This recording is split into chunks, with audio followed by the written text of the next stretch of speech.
Hello,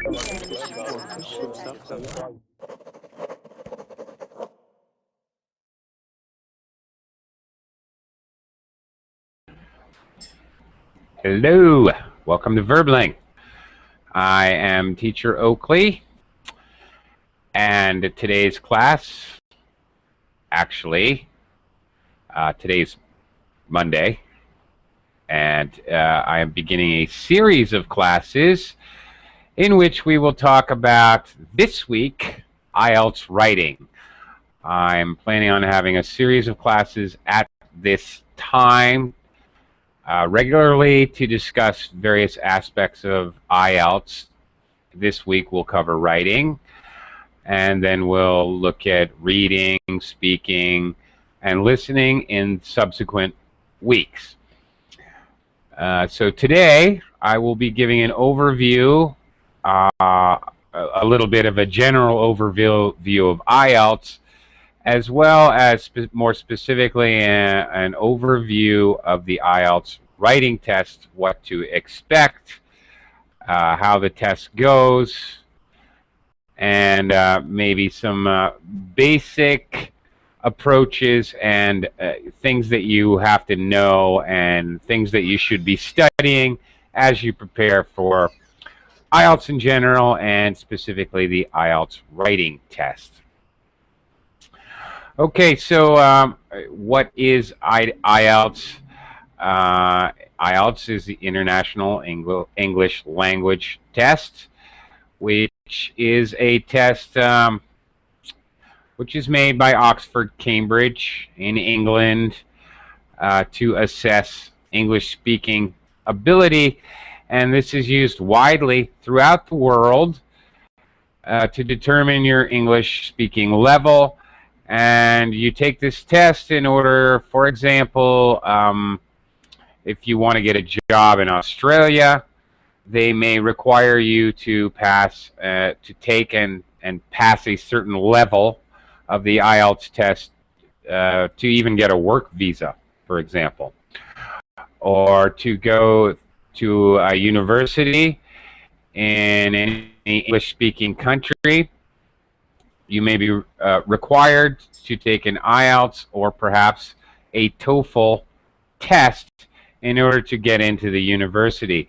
Now, it used to be that primarily British or British English countries accepted IELTS, and more American country, America, Canada, were looking for the TOEFL test, but nowadays they've become fairly interchangeable.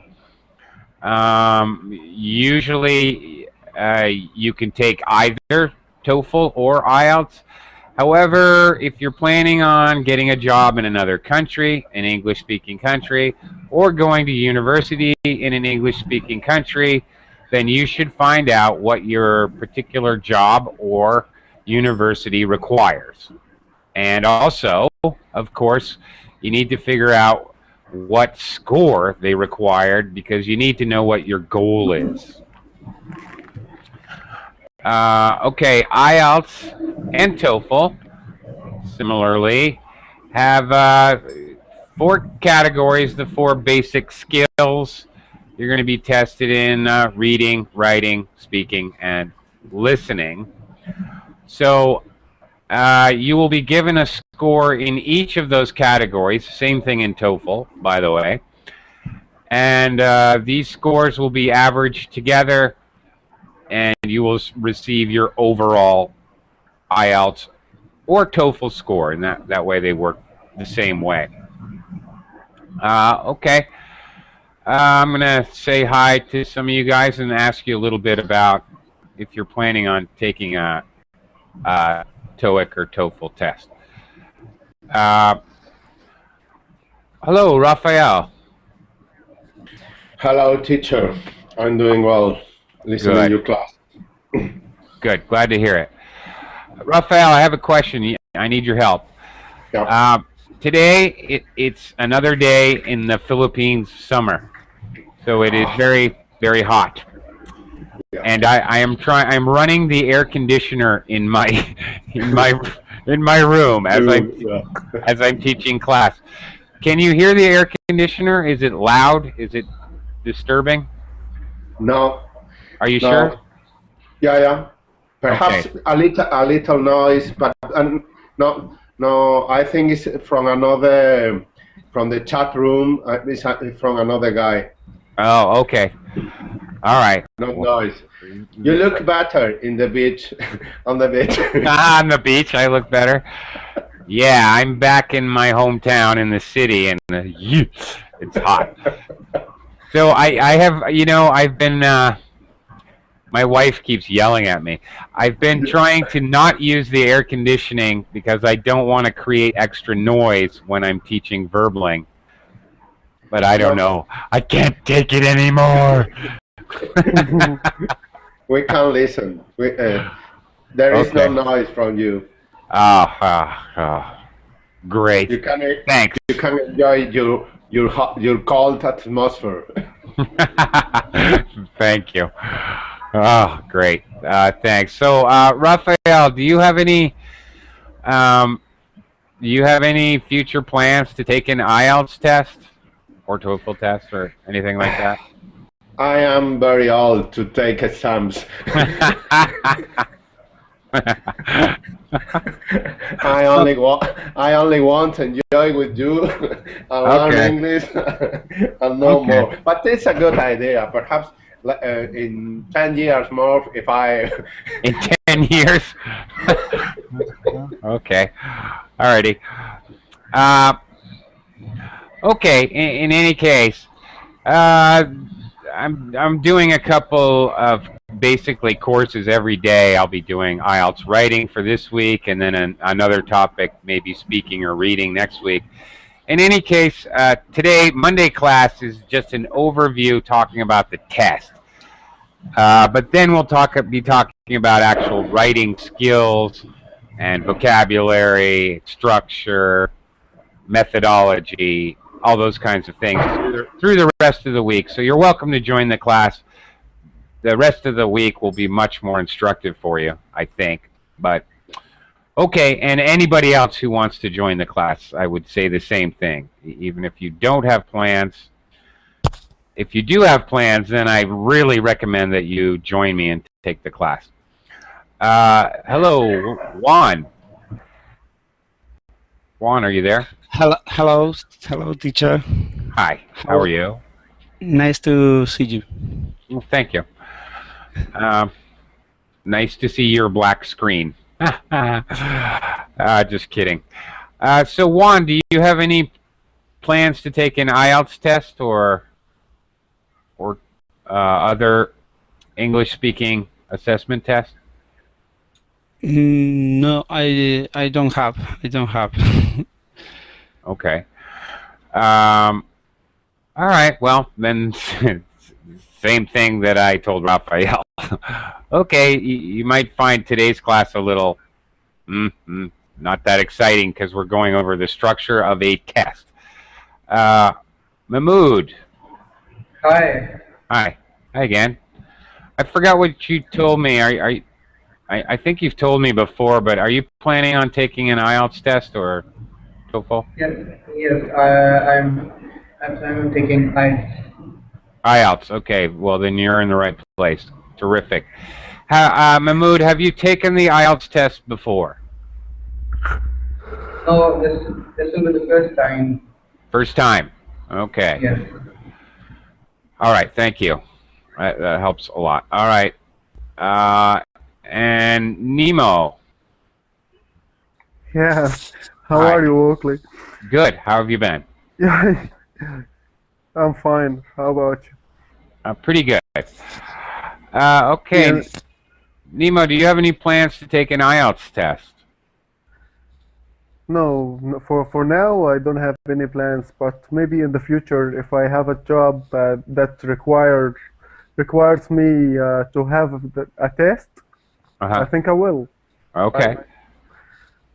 But you have your hair grew up a little. It's growing, yeah. I'm not dead yet, so my hairs and my fingernails are still growing. Yeah, my whiskers too. Yeah. Actually, I need a shave. Yeah, yeah. It's starting to grow back. You know, it's still really hot. I may have to cut it again. I might go for the complete cue ball look next time. Okay. I had mentioned that many people take IELTS tests because they want to get into a university, or perhaps to get work in another country, an English-speaking country. Some people also take the IELTS test just as an additional plus that they can add to their resume. It looks good on a resume if you have an IELTS score.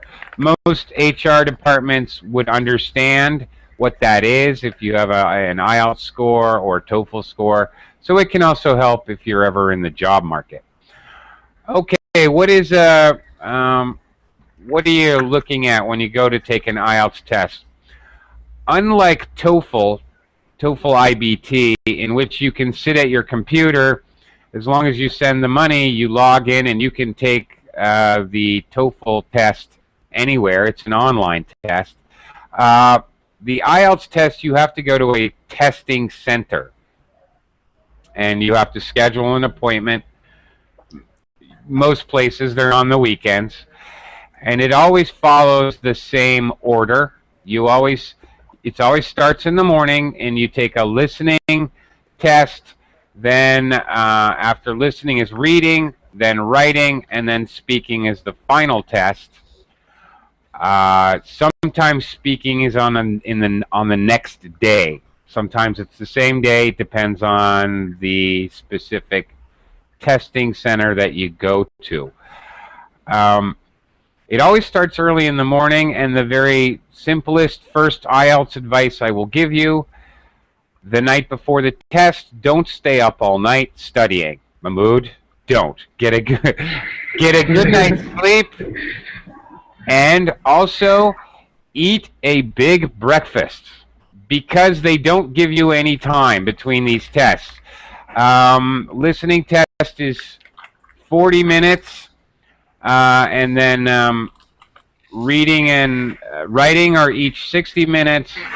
Actually, the speaking test is quite quick. It's only 13 minutes, about 12 to 15 minutes. And they don't really give you time. They give you a very short break in between each test, enough time to go to the bathroom, for example, and that's about it. So you do not have time to eat. So eat a big breakfast. Okay, today specifically we're going to be looking at an overview of the writing test. Yeah, before I start that, IELTS actually has two tests. They have what is called the GT, or General Training Test, and they have the Academic Test. Usually, if you're taking the test to get a job, you take the GT, and if you're taking the test to go to university, you take the Academic. These two tests are a lot the same. Basically, very few differences. One of the few differences is in writing. Mahmood, which test are you interested in taking? I'll be taking the academic version. You'll be taking academic. Okay. All right. The difference is actually the writing test. Here's what it is. There are two tasks that you have to accomplish. You have 60 minutes to accomplish those tasks. You have to write 2 pieces of writing. Okay,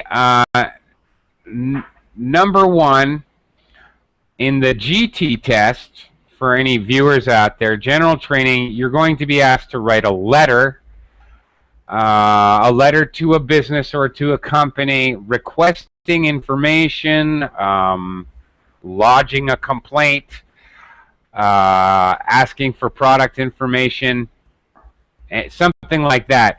It will tell you the points that you need to include. Obviously, you absolutely need to include those points. the fastest way to lose points in an IELTS test is not to cover the question. Any points that they bring up in a question need to be covered. Absolutely. In the academic test, Mahmoud, what you will be presented with, actually, when you go to the writing test, they're going to give you a booklet with the questions, and then they give you basically like note paper to do your actual writing. So on the actual booklet, you can write in the actual booklet. You can write, for example, you can make your outline or write down keywords that you want to use. They're just going to throw that away. The only thing that matters is your actual writing, and it's just going to be, it's going to be like a notebook, with lines, and you just write, basically. That's it. Okay, for Task 1 Academic, you will be presented in the booklet with a graph, a chart, perhaps a process flow chart, a pie chart. It could include many variables. It could look like many different things. But the idea is that you are going to summarize that chart or graph. Very important, very key things. Mahmoud, do not, in Task 1, do not include your opinion in any way, shape, or form. This is actually the most difficult part for me. In Task 1, you cannot express your opinion. It's absolutely forbidden. Task 1 is you need to write 150 words. 150, yes, they count the words. Okay? They suggest, in all the books I've read, that you spend 20 minutes on Task 1 and 40 minutes on Task 2. Task 2 for both academic and GT is an opinion piece. You'll be asked to write an opinion piece, and it's 250 words. And yes, again, they count the words, and they deduct points for any less words that you have, less than 250 that are required. Okay, so you might want to count your words, but don't actually waste time counting your words. The easiest thing to do is actually take an average sentence and count how many words across you have. Okay, I have 10 words in each line. Then count the lines, and you can usually figure out about how many words you have. Obviously, try to write more than you need to. Okay, that's basically what the test is like. The scoring is like this for both GT and academic. The scoring, Task 1 is worth 1/3 of your overall score. Task 2, the opinion piece, is worth 2/3. Okay, so what they do is they take your Task 1 score and then add twice the Task 2 score and then divide by 3. Obviously, Task 2 is more important, more weight, more than Task 1. As I said, everything I've ever read, preparation materials, tells you to spend 20 minutes on Task 1 and 40 minutes on Task 2. However, I would argue with that. For example, for myself, it is much easier to write an opinion piece than it is to summarize data. I have much more experience with opinion than I have with than summarizing data. It takes me a long time. I have to do it very carefully because I have to make sure I don't include an opinion. For myself, I've actually taken the IELTS test. I did the opposite. I took 40 minutes to do task 1 and 20 minutes to do task 2.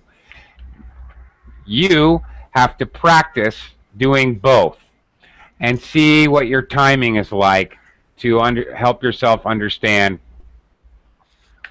where you need to spend more time. Maybe you want to spend 30 minutes, 30 minutes. You just need to practice and know your own, what you're good at and your own limitations. It's entirely up to you. It's not a rule. Also, you're going to want to make sure that you have some time at the end of the test so that you can edit. So you can quickly at least go through and see if you have any silly misspellings or punctuation or anything like that. Because it's a timed test, they are not looking for a perfect a perfect final draft. That's not what they're looking for. So as you're writing the test, which you will be writing in pencil and paper, okay, make sure obviously it's legible. Make sure that somebody can actually read it and that you're not just leaving chicken scratch. Okay. Also, if you write a phrase or sentence and you don't want to include it, or it's out of place, you want to put it somewhere else, you don't have to turn your pencil around and erase, erase, erase. You don't have to. You can just draw a line through it. Save yourself time. Or you write an incorrect word, just draw a line through it. They're not looking for it. If it's a little sloppy, you can even do things like this. You can even, you write a sentence, oh, I want this sentence down here to be up here. You can even make an arrow.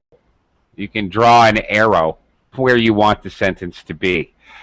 It's not supposed to be like a slick magazine article. They don't expect that. They know this is a first draft writing. Keeping that in mind, small things like little misspellings, maybe a couple missed punctuation, you can still get a perfect score. I believe when I took the test, I had 4 or 5 mistakes. Okay, I think I had 2 or 3 misspellings, and I missed a punctuation, and as well, I believe I used a conjunction, which you should never do. Do you know what a conjunction is, Mahmood? Word that joins sentences. Sorry? Word that joins sentences. Yeah, words that are joined. What are some examples? Nemo, what are some examples of conjunctions? Not conjunctions. I'm sorry. I'm using the wrong word. Not you. Of course, you can use conjunctions. I'm sorry. I don't. Yeah. I don't mean conjunctions. Can we erase the tape? Start over. Sorry. I mean contractions. Wrong word. Wrong word. Contractions. Do not use contractions. Do you know what contractions are, Mahmood? Writing in instead of writing I am, you just write I, then insert an apostrophe and then M. That's right. When we join an auxiliary and a pronoun with by using an apostrophe, like saying I'm instead of I am. In the speaking test in IELTS, you should definitely use contractions. In the writing test, you should definitely not. Okay? Because it's formal. Okay. All right. So I'm going to maybe do a screen share and share with you some of the basic principles of writing that you need to know. Actually, since we're going to be talking about writing all week, let me ask you guys a question. Raphael, you there? Yep. Yeah. Yep. Raphael, what do you find most difficult about writing in English? Or do you ever have to write in English, first of all? Yeah, I try every day to write in English. And the most difficult thing I find is the spelling. make a correct spelling or write correctly every word. I think it's. Well, there are a lot of things very difficult for me. Grammar. Yeah, okay. I'm doing my best in trying to do. Okay. Well, luckily, as far as IELTS is concerned, spelling seems to be way down on their list of priorities. Actually, what IELTS is most concerned with is your organization. If you have good paragraph structure, your paragraphs stick together, sentences follow sentences, that's half your score, really. Okay, Juan. Yes. Juan, do you ever write in English? Yes, sometimes when I must do an extra for article, for example, perhaps 8 or 9 lines. I have a lot of difficult to construct because my level in grammar is no good, and my vocabulary is no good. A lot of things is joining of my and when I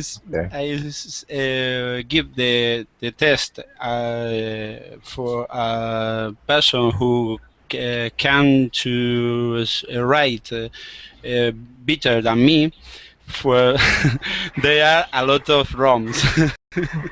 Okay. Okay. There are a lot of errors. Errors. Yeah, Okay. Speaking of vocabulary. Okay. Okay, Mahmood, do you ever write in English? Yes, I do write in English. And, Okay. What are your challenges? challenges I have identified in my composition are, first of all, I have problems with organization and paragraphing. Actually, if I have to write just one para, it doesn't matter, or it isn't difficult for me.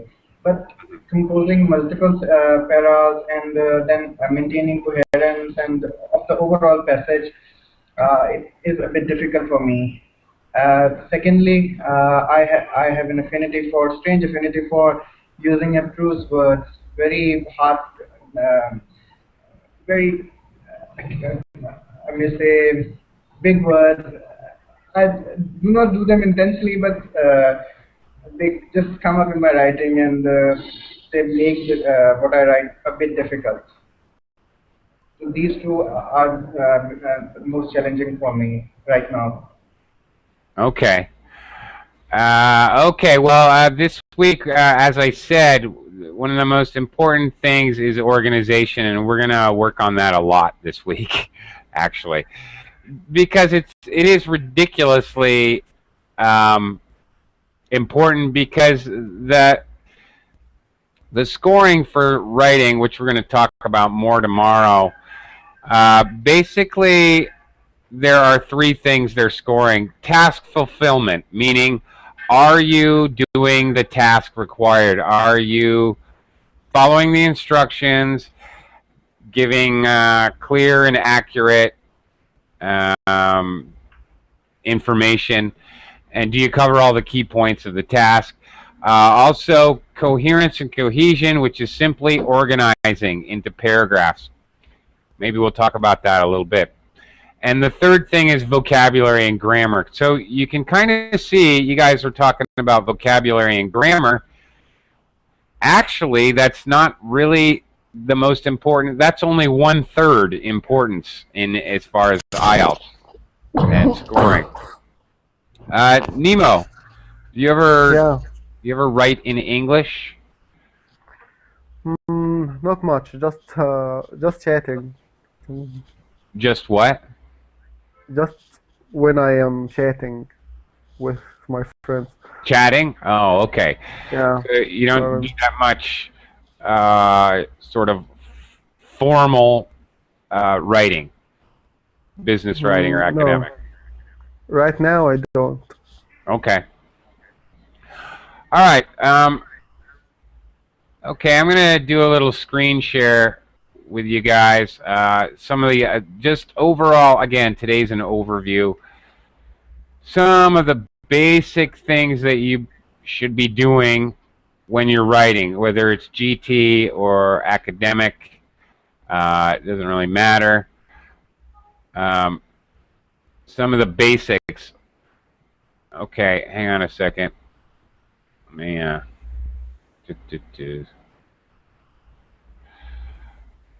okay, some of the basically essential writing skills. All right, writing process. Now, it's good to have a plan before you go in to the test and start doing this, whether it's IELTS or TOEFL or any other test. You need to have a plan. Here's their suggested plan, and I just want to go through this with you carefully. All right, maybe just hitting on the major points here. Boom. Read the task carefully. It's IELTS. Boy, they are not kidding. IELTS will sometimes use little tricks of sentence structure or language to try to trick you. Be very wary of this, especially in the reading section of the test, but also in writing instructions.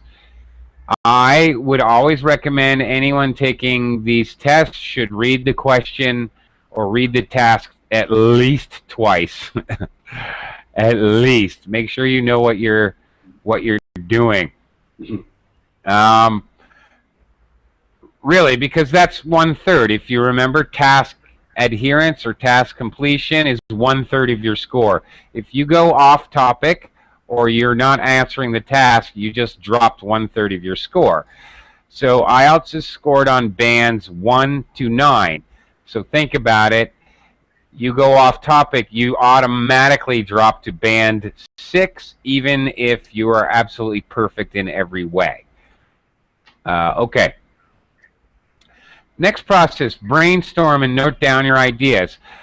Again, as I said, you have a little booklet or question paper, not the answer paper, but on the question paper, you can write down anything you want. You can write on the front of the paper, on the back of the paper, wherever you want.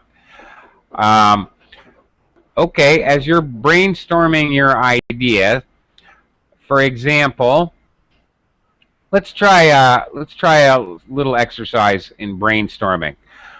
All right, let's say we're taking the writing exam and we're on task 1, and we see a chart that explains agricultural production for different areas. All right, that's all. The first thing that I'm going to do after I read the question twice is I'm going to try to brainstorm any ideas, any words at all that come to mind that have to do with the keywords in the question. All right, which is another reason I'm reading that question twice. I want to pick out the keywords of the question, and before I even start organizing or formatting my writing, I'm going to just think of vocabulary words. I don't clutter my mind yet with the organization. I'm going to do that later. I'm going to go step by step here. So say I get a graph that has to do with agriculture. All right? Let's, how many words can we think of that have anything to do with agriculture? Okay? Raphael, give me a word. Just free flow brainstorm. Do you know the word agriculture? Hello? Hello, guys? Oh, Raphael? Okay, Juan, are you there? Yes, Okay. yes, I am. Know what happened? All right. For some reason, my Verbling chat is not working, but okay. So, do you know the word agriculture? Well, perhaps. There it is. Okay. Finally. Perhaps. Okay. What do you think the word means?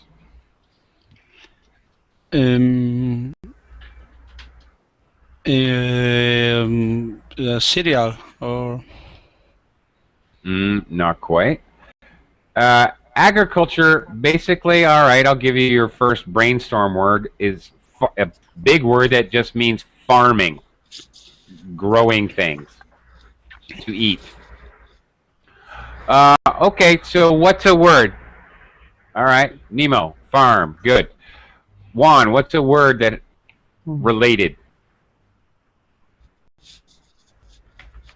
Any word. Faster. We're brainstorming. You only have seconds. You're running out of time.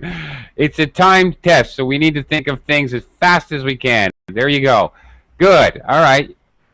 Boom, boom, boom. Mahmood, that's the idea. All right. Nemo, you guys got the idea. Farm, seeds, pesticides, crops, research, fertilizer.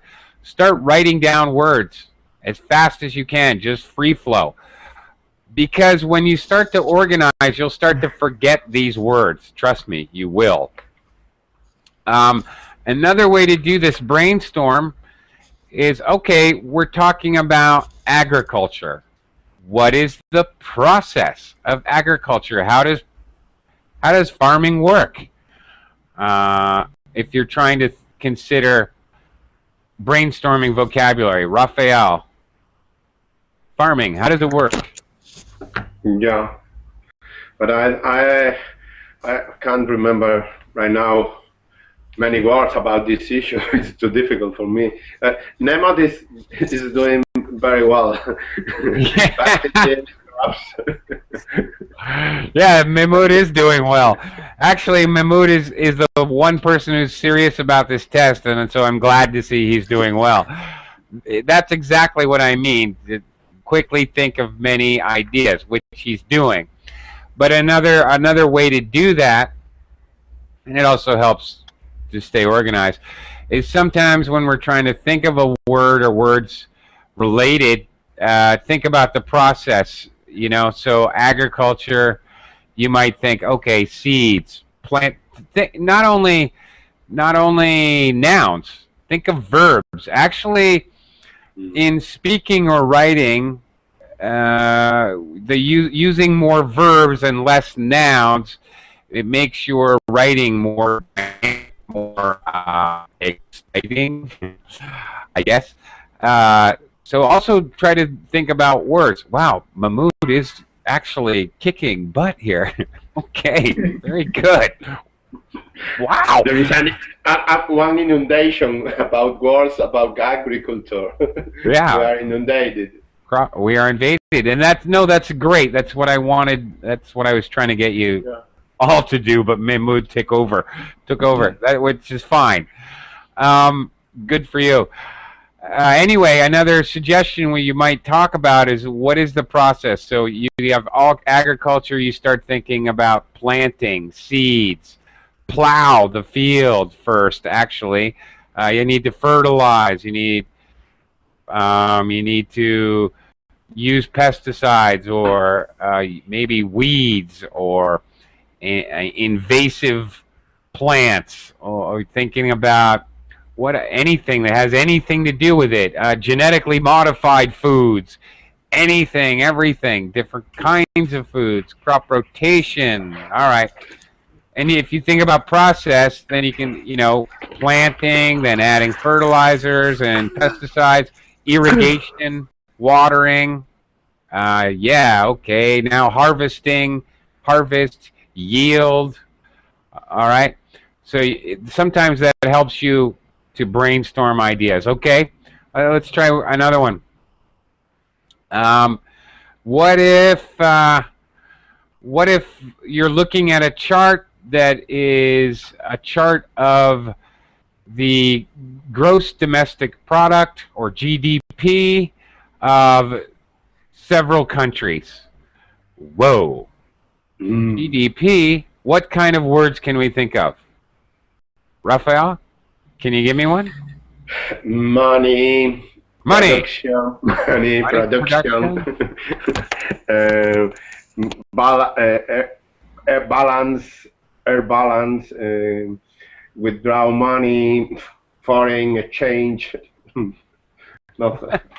Look at Mahmoud go again. Oh my God. Low, high, average, percentage, product, services, finished goods. Okay. Look at him go. Can you add anything, Juan? Before Mahmoud prints the dictionary over here? Juan?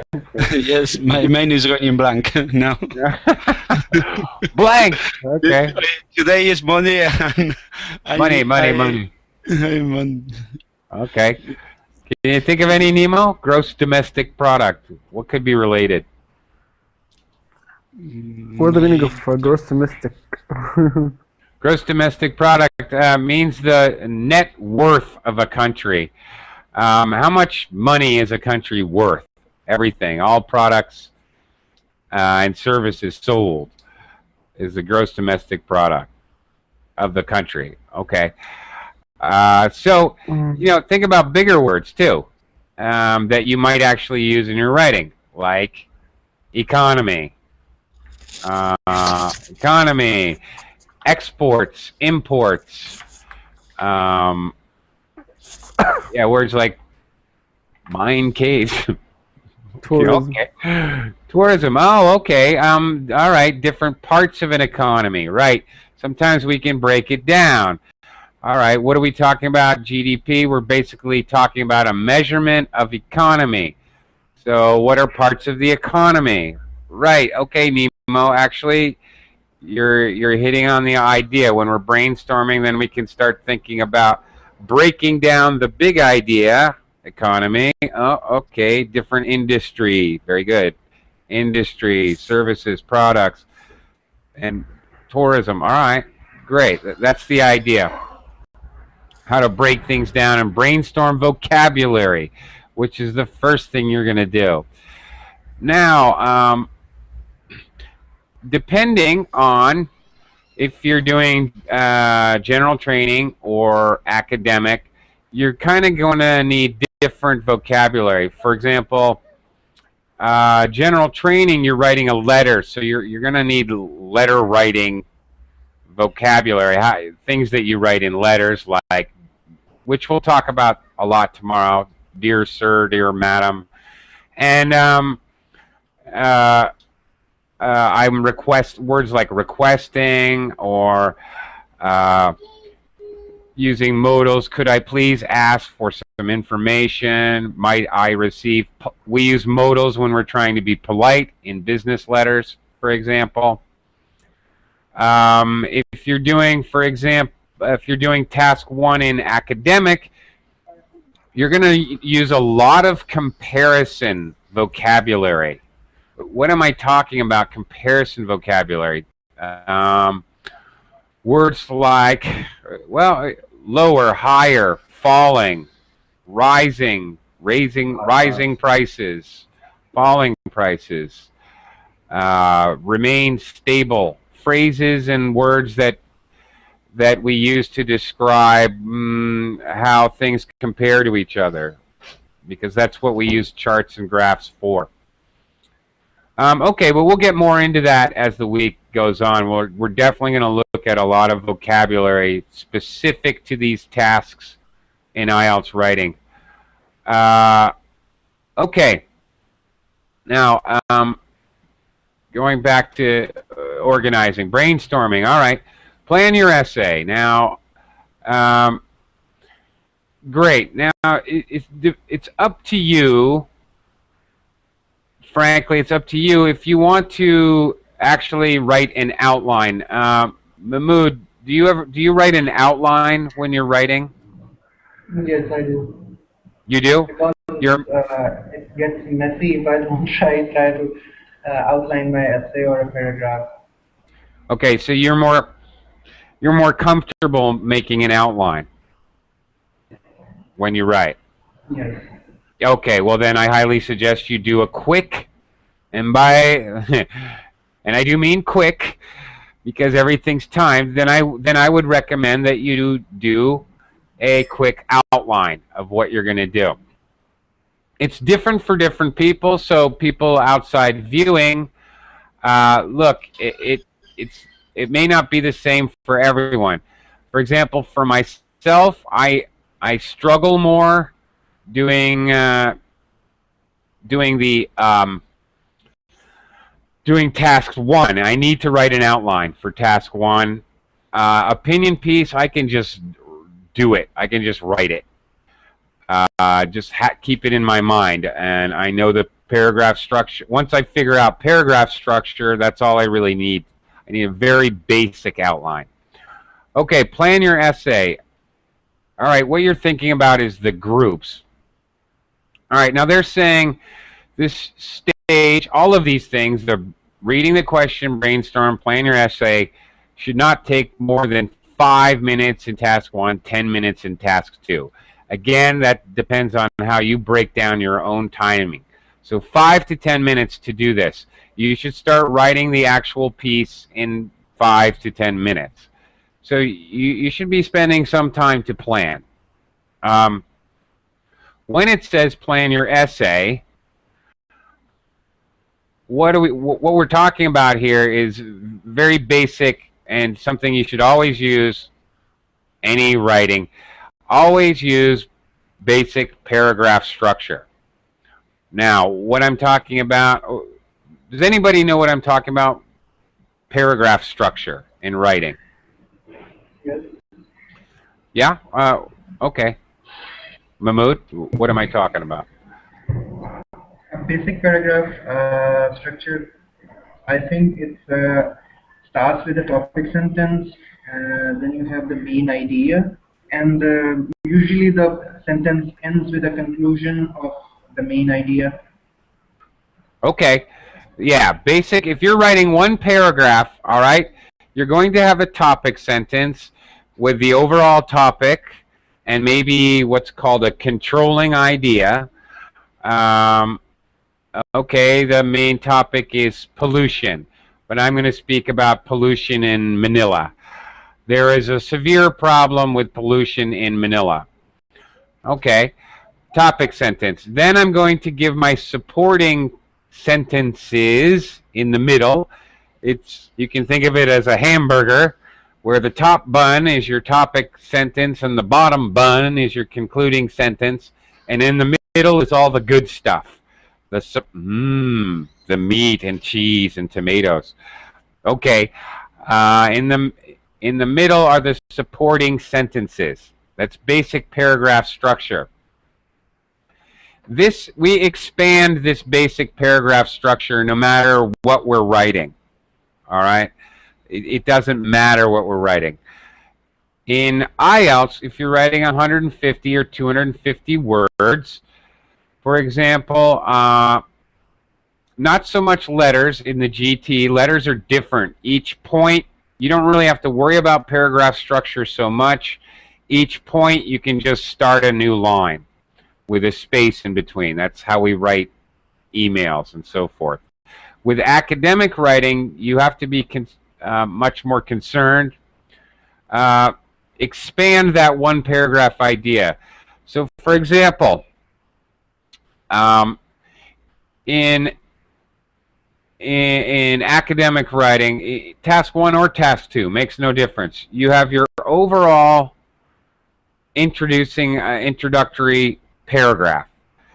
Then, for example, if it's task 2, opinion, you're going to give your opinion in the first paragraph, express the main idea, what is the topic, and what is your opinion.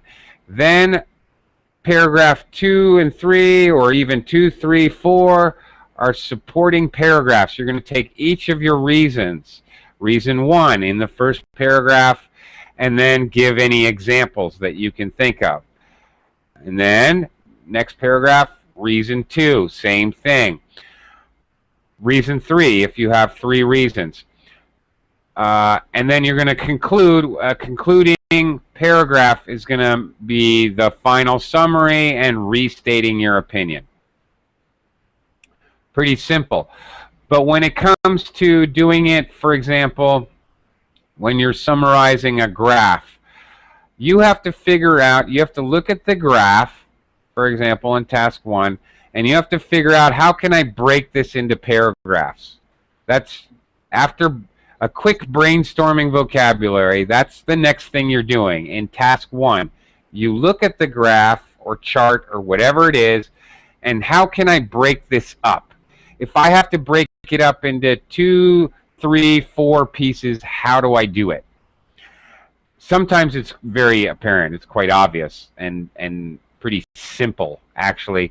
Sometimes it's much more difficult. We'll be practicing this definitely in the next few days. How to take apart information so that you know your organization. What you're doing is planning your simply. If you have done this first part, if you've done a good job at this first part, actually writing it will actually be fairly simple. Okay. You know, you might see that you're going to write a fast piece. I would go straight from, you might see in some textbooks, I would go straight into writing the piece, actually, because they don't care. It doesn't have to look like it can look like a first draft. It doesn't really matter.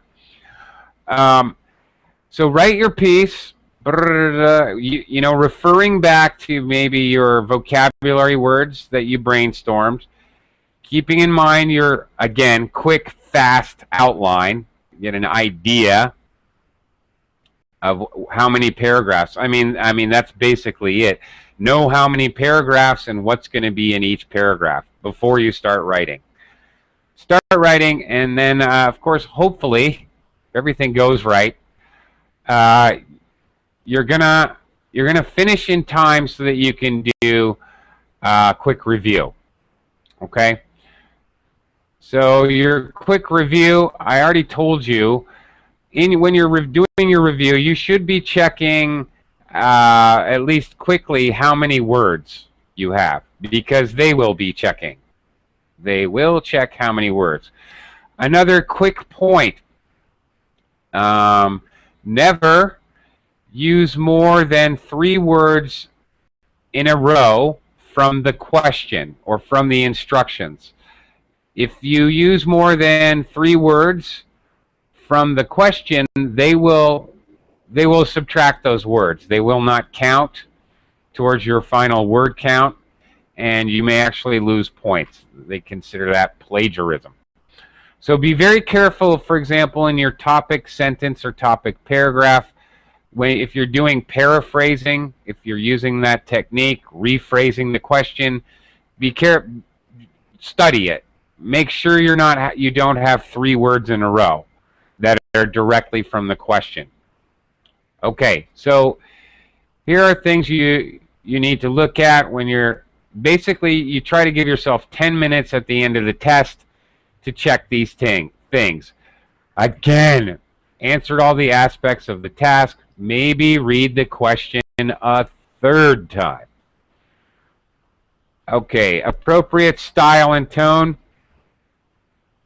Okay, what we're talking about here is something I mentioned, such as in task 1 academic, do not use any opinion like adjectives.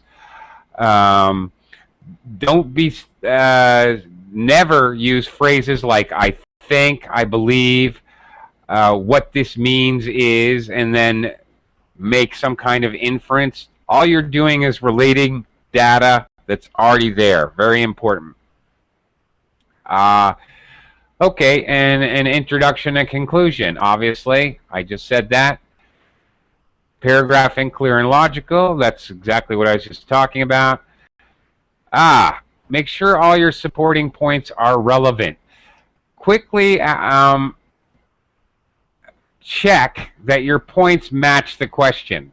All right, like for example, check each of the supporting paragraph, check the first sentence, and look back at the question again, the original question. Again, so important to stay on task and don't go wandering off with different points. And checking spelling and grammar, sure, you can check that very quickly. And as I said, finally, count word count. Okay. All right, another note, we have 5 more minutes.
Welcome back. Yeah, hi. That was really weird. For some reason, Google kicked me out and made me re-sign into Google. I had to re-enter my password. That was weird. I have no idea why. Just arbitrarily, I had to re-sign up, re-enter my password. Very odd. I have no idea what happened there. Very strange. Okay. The wonderful world of Google. I don't know. Okay, so okay, I'll ask a couple notes about appropriate style and tone because I know that's vague. And for example, the GT writing test, it depends. For example, if you're writing a letter to a friend, it should be written in a friendly, informal style. Obviously, if it's a letter to a company or you're complaining about something to a company, it needs to be more formal. Task 2 for either one you should just be writing it in a formal style. Actually, in the academic tests, such as you're taking, Mahmood, it's all basically formal. And what do I mean by formal? Let's actually look at that real quick. I had mentioned a couple of these. Okay, Mahmood, very important. You're doing academics, so everything you write should be this. All verb forms must be written in full, no contractions. Do not use abbreviations such as info for information, ads for advertisements. Use the full forms is the rule. Avoid using active voice and first person singular, in other words, I. Well, okay, this is more in a business letter for GT. Although this is more for task 1. You can say I if you're giving an opinion. Never say I in task 1. Okay, and you need to use passive. When you're describing graphs and charts, you need to use passive tense. The yield of crops in Indonesia had risen by 40% in the last has risen by 40% in the last 5 years. You have to be very adept at using passive. Okay? Not so much for task 2, but for task 1. Here's another good point. Avoid using informal intensifiers or modifiers like really, so, very. In other words, really, so, very. Try to avoid those. You should be using more things like extremely, highly. Use full word adverbs. In other words, not simple adverbs like really, very. You should be using much more complex adverbs.